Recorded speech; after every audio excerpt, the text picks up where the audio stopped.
When it comes to cell phones, Nokia is the biggest and baddest hitter on the block. It has market share dominance over all its competition. And when the market leader releases its new flagship device, expectations are overwhelming. In this review, we'll find out how Nokia's new N-series device can take on these high expectations. This is LP from Techno Buffalo, and welcome to the N97 in-depth review.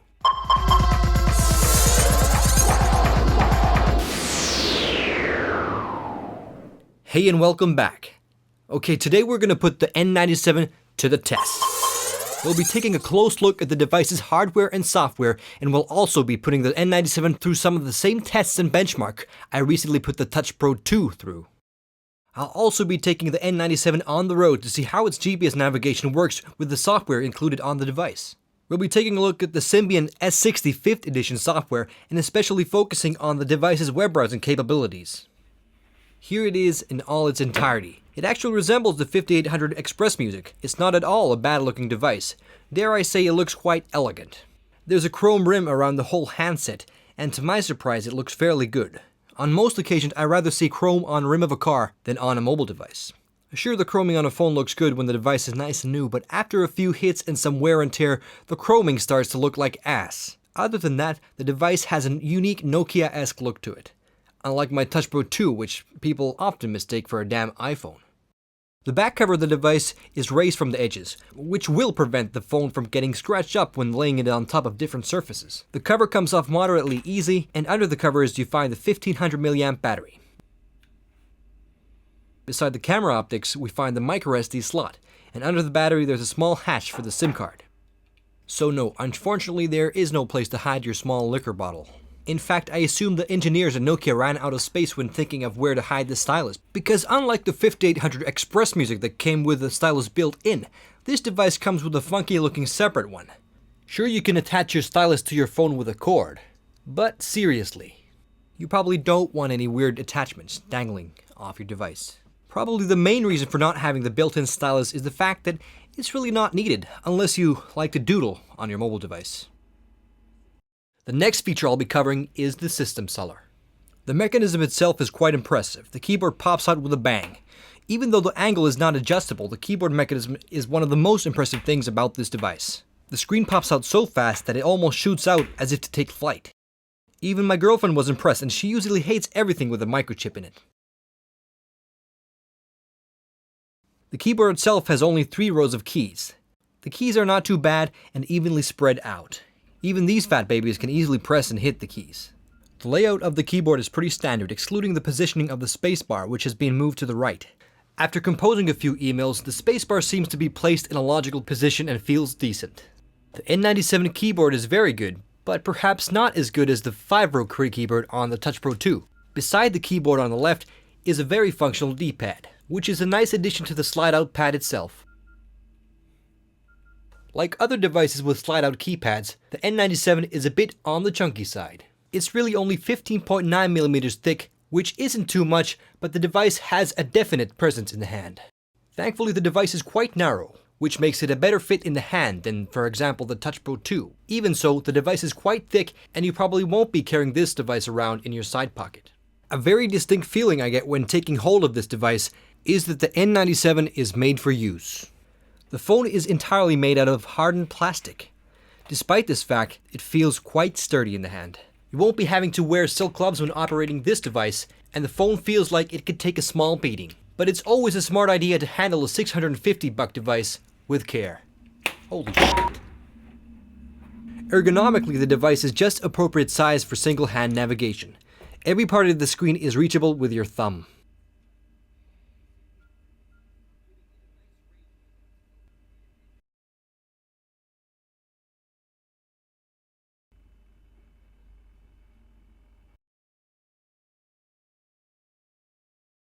Even though screens on competing devices may have bigger resolution, the N97 makes up for this, with good contrast and colors.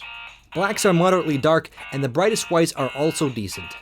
But I've said it time and again, that on devices at this price range, it would be nice to see an OLED screen, which are superior in every aspect. Thankfully, Samsung is coming out with the Omnia Pro later this year that will be equipped with an OLED screen. So let's take a look at the hardware in more detail. On the left side of the device, we have the lock key slider. Enabling the slider will put your device into sleep mode and lock the device as well. When disabling the lock, the device is wakened accompanied by a small vibration. On the opposing side, we have the up and down volume keys and the dedicated camera button.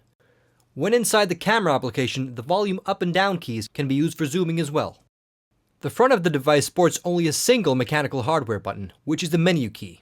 Beside the menu button are the two touch-sensitive answer and end call keys. Answering phone calls on the device is simple enough. You can either use the touch-sensitive keys, which give out a nice vibration feedback, or use the touchscreen itself for answering calls. Moving on. Thankfully, on top of the device, Nokia has added a 3.5mm headphone jack. I was pretty pissed off that the Touch Pro 2 did not have this feature. In my opinion, the 3.5mm headphone jack is essential because there will come a time on occasion when you need to hook your device up to some external speakers to show off your ABBA collection. Or not. You can also plug in, for example, your high-end headset. The device also sports a pair of stereo speakers, which are located on the side of the device. And while we're here, let's give the speakers a whirl.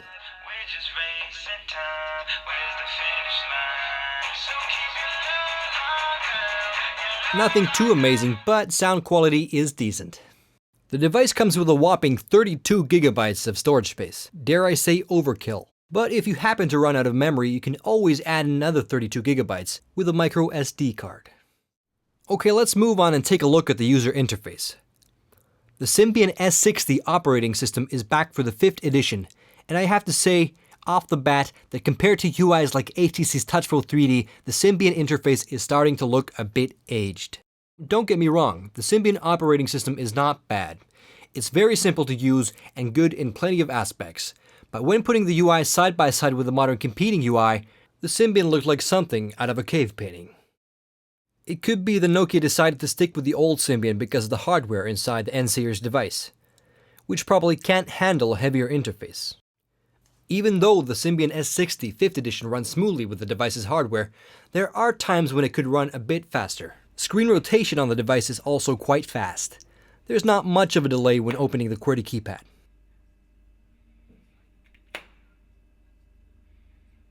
The ARM processor handles programs with ease, and you can have simultaneous applications open at the same time. Pressing and holding the menu button will give you access to these open programs.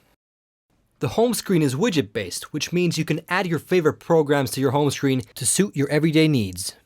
On the top of the home screen, we have the clock, the date, and the status icons, which are not adjustable, but underneath these icons are 5 adjustable widget slots. The default widgets are pretty useful. In the top slot, we have quick launch icons for composing messages, the web browser, the navigation application, and the media player. The second slot is occupied by the weather application, and it's actually one of the best weather applications I've come across. The AccuWeather widget gets you hourly weather updates on your current location. And finally, we have some nice weather. Too bad I'm stuck at the office making this review. The Facebook widget on the home screen works well also. You can actually have the newest status updates scrolling on your home screen, because it's always good to know when your friends are off to buy milk or brushing their teeth. Under the Facebook widget, you can add your favorite contacts, or not. As default, the lowest slot is occupied by the email widget. On the icon itself, you can see headers of the 2 newest emails, and pressing the icon will get you to the email application. The email application works well, and composing emails with the QWERTY keyboard is a delight. Typing with the N97 QWERTY keyboard is very fast, although not quite as fast as typing with the Touch Pro 2 keyboard. It would have also been nice to see a dedicated row of keys for the numbers. Customizing your home screen is a walk in the park. Removing and adding programs is a simple process. There's about a dozen widgets to choose from, and more widgets can be downloaded from the new Nokia Ovi Store. The Ovi Store is Nokia's new application store where you can find a variety of stuff spanning from free wallpapers to all kind of applications you can buy. The calendar application on the Symbian is pretty basic, nothing too fancy, but it's fast and easy to use and gets the job done. A slight disappointment on the device is the YouTube application or lack thereof it. The YouTube icon in the application menu is a bit deceiving. Pressing it only links you to the YouTube mobile website. So it's not exactly a dedicated YouTube application you see on other devices. But you can always download the third-party YouTube application made for Symbian S60, so it's not too big of a deal. On the other hand, the Symbian web browser was a very positive surprise. The browser works well and scrolling and zooming within pages is smooth and fast. The Symbian browser works well in both landscape and portrait mode. The big screen on the N97 is ideal for web browsing. Most of the time, you won't even have to zoom in to read text. But in certain circumstances, you want to get in nice and close. And zooming in is done by double tapping the screen. Loading times for content-heavy sites on the Symbian are about the same, for example, when loading with Opera Mobile on a Windows mobile device. Navigation on the web browser is done by using the touchscreen. There's also a very good alternative to this if you prefer not to grease up your screen. On the left side of the QWERTY keyboard is the D-pad, which works great with the web browser. When comparing the two navigation methods, I personally prefer using the D-pad. It's fast and accurate, and doesn't smudge up the screen. All in all, I'm quite pleased with the performance of the Symbian web browser. It's relatively fast and seems to be stable, which is a factor when dealing with mobile web browsers. The camera application on the N97 launches with haste. The 5-megapixel camera on the back is accompanied by dual LEDs. LED flashes usually tend to be on the weaker side, so adding a second LED is not a bad idea.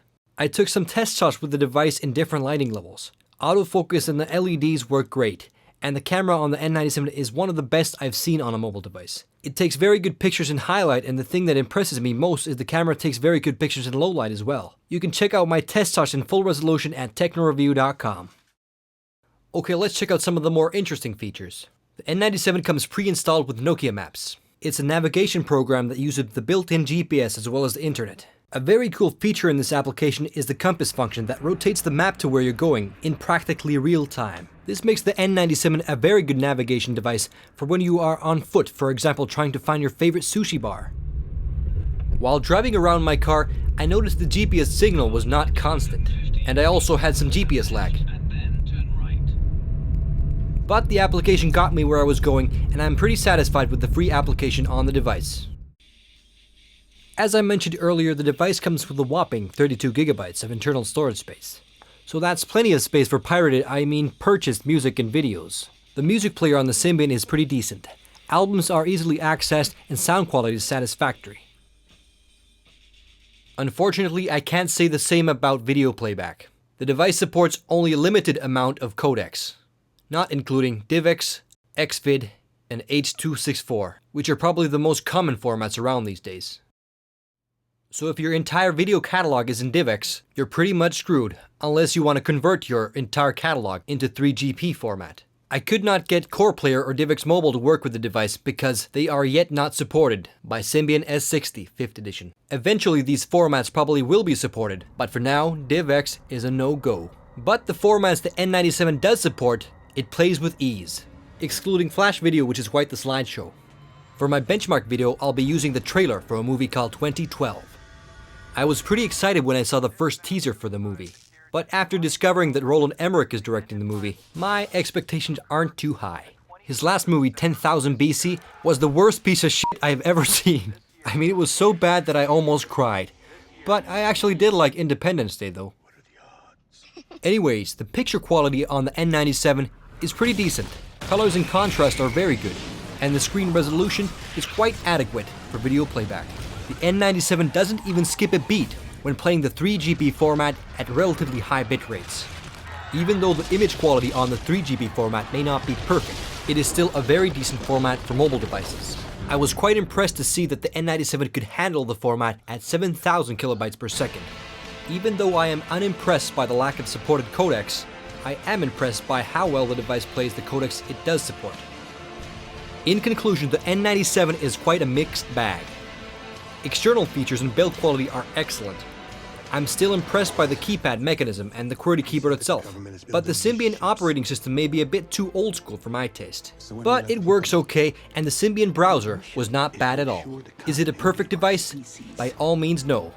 It has a few flaws here and there, but the N97 is definitely a viable upgrade for Nokia fans. The new N-series device arrived with the highest of expectations, and all things considered, the N97 was able to handle most of them. So that's pretty much it for my review. Thanks for watching, and get ready for some more very exciting content to come from Techno Buffalo. LP signing out.